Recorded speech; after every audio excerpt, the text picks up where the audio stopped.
زي النهاردة 28 أكتوبر سنة 1886 تدشين تمثال الحرية بمدينة نيويورك.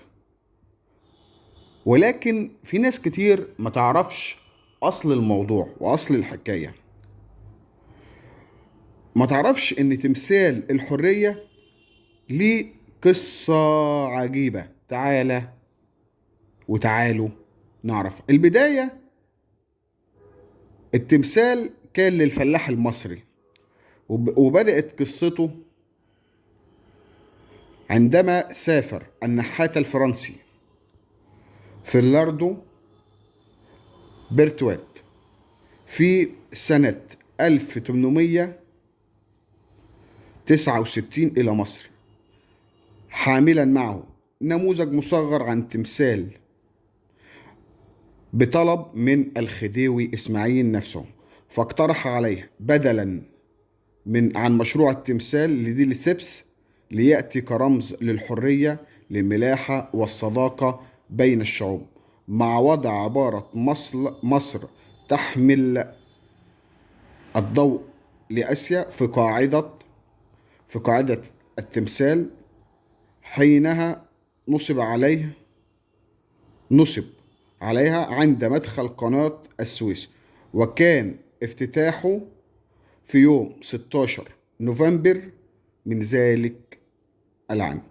وكانوا سيصنعون التمثال للفلاح المصري عملاق أيضا بوضع تمثال الحرية في نيويورك، ولكن كان الثمار تحمل الجراد بدلا من المشعل، أو يطلق عليه المصريين اسم البلاص، المعروف بأنه زيادة الخير من العسل أو الجبين أو الزيتون. يعني منذ عصر الفراعنة كانوا عايزين يحطوا هذه الكلمات أو هذه العبارات بهذه الأشكال على هذا التمثال. ولكن الخديوي إسماعيل فوجئ بتكلفة التمثال باهظة، وهو ما يزيد عن 600 ألف دولار كتكلفة للتمثال وقاعدته، ويكفي ما تم دفعه لحفر القناة وحفل افتتاحه، فصرف نظر عن التمثال.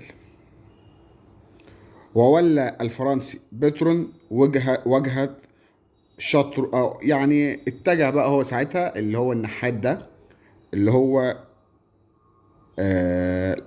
بيرتوال، يعني خد اتجاه كده وتوجه إلى الولايات المتحدة، وراح مع الأمريكان أكثر بكثير ما يعني كان في تسهيلات ساعتها معاه هناك. بيقولوا إن هو كان في تسهيلات عن المصريين.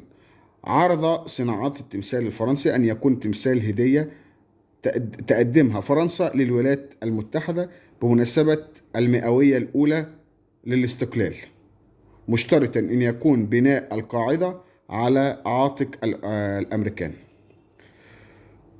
فوافقوا بسرعة جدا.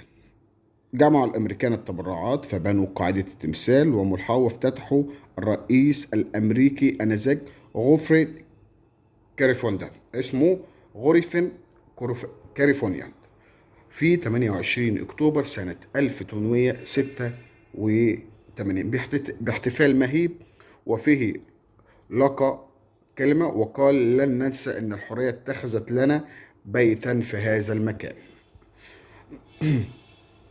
طبعا هم بيعتبروه مزار للحرية ومزار سياحي في نيويورك. بيزوروا أكتر من 3 مليون و500 ألف سائح بالعالم. يعني التمثال ده بيجيله كل سنة من مختلف البلدان 3 مليون و500 ألف سائح بالعالم.